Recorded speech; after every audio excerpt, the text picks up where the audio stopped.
Saludo con mucho gusto a la candidata por el Partido Verde Ecologista de México para la alcaldía de Álvaro Obregón, Liliana Huitrón. Muchas gracias, candidata, por estar con nosotros en Capital 21. No, muchísimas gracias a ti y a Capital 21 por la invitación. Viene de realizar estos recorridos con todos los habitantes de Álvaro Obregón, de conocer las necesidades y plantear, por supuesto, el proyecto que usted tiene en caso de ganar el próximo 1 de julio. Vemos que tiene varias prioridades, el tema de la movilidad, el apoyo a los adultos mayores. Platíquenos un poco de estos recorridos y las propuestas que ha hecho para los ciudadanos. Pues hemos estado en recorridos por varios puntos de Álvaro Obregón. Nosotros iniciamos campaña en Olivar del Conde, que es una colonia importante, grande, popular. La demanda en general de toda la delegación, de la futura alcaldía, es el tema de la seguridad pública, ¿no? Y pues el tema de la seguridad pública trae aparejada muchísimas cosas más, que no nomás es fortalecer la policía, dotar de más elementos policíacos.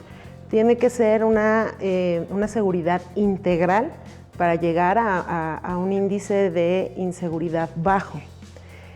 Todo mundo pide luminarias, falta de iluminación en la alcaldía, en las calles, entonces pues es una prioridad también para nosotros iniciar como meter alumbrado LED en toda la alcaldía.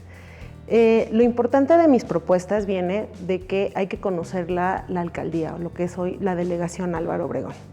Hay que conocerla no sabiendo cuántas colonias, cuántos barrios, eso ya lo sabemos. Lo que necesitamos es que la alcalde, Liliana Huitrón, conozca a fondo la alcaldía, y esto va a ser a través de un mapeo. Este mapeo digital es con tecnología láser LIDAR, que esta tecnología se utilizó en Guatemala como para hacer un registro de ríos, y al utilizarla y aplicarla encontraron una ciudad maya oculta. Entonces, como que pasa las capas de la tierra, por explicarlo de una manera sencilla, y entonces uno se puede dar cuenta de lo que realmente está sucediendo arriba, en medio y abajo de la tierra.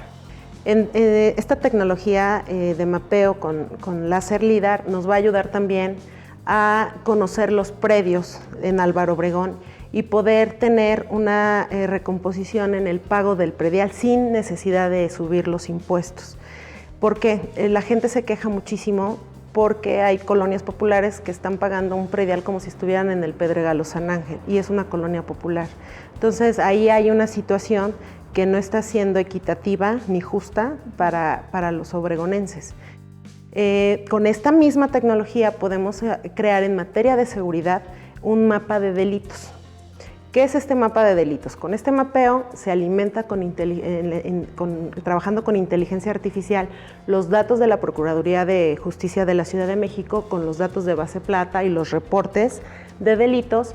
Se va alimentando y se hace información transversal que da como resultado unas fórmulas que te dicen en qué lugares está habiendo más delitos, y se puede estudiar el porqué de esos delitos, falta de iluminación, o si hay elementos policíacos y no están haciendo su trabajo. Podemos identificar los lugares en donde más recurren y reforzar la seguridad, incluso a través de drones. Los drones no es que vayan a estar volando por toda la Álvaro Obregón, sino precisamente enlazado con este tipo de mapeo vamos a poder identificar en qué lugares específicos. Un ejemplo muy claro es en las laterales, por ejemplo, de Periférico y Eje 5, constantemente hay robo a los vehículos, a los que transitan por esta zona, porque el tráfico se colapsa, sí. Están parados y les dan el cristalazo, el clásico cristalazo. Aunque hay módulos de policía, luego no es suficiente, porque de aquí en lo que llega el policía. En cambio, un dron que esté volando en esa hora específica, que se tiene conocimiento de los... Lo puede identificar más fácil. Lo puede identificar más fácil y puede inhibir. No es que el dron vaya a bajar y vaya a detener al delincuente, pero sí lo puede inhibir, lo puede perseguir más fácilmente que un policía que esté hasta exactamente. Identificar con esta herramienta, ayudados de la tecnología, por supuesto, estas propuestas y reforzar aquellos pues denuncias para poderlas enfocar en una solución para la ciudadanía, que van también, creo yo, con el tema de la movilidad, que bien lo menciona, que la zona pues es sumamente complicada en horas pico, en días de vacaciones. Entonces no solo los habitantes de Álvaro Obregón lo padecen, quienes tengan que transitar por esa zona también lo sufren. ¿Cómo ayudar en esa parte? Mira, tenemos propuestas para la movilidad interna de Álvaro Obregón.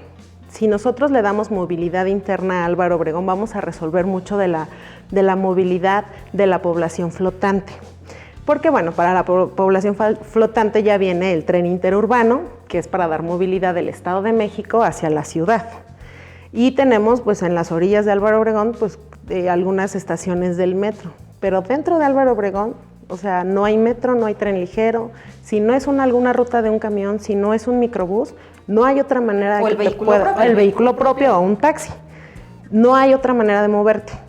Hay barrancas. Tenemos una orografía en la que hay casos de éxito, tanto aquí en el Estado de México como en otros países, del teleférico o el cablebús, que nosotros le hemos denominado cablebús. Y con este cablebús se pretende dar movilidad interna y que sea transversal con 5 líneas. Obviamente se tendrá que ir empezando poco a poco con una y que sea un proyecto a largo plazo.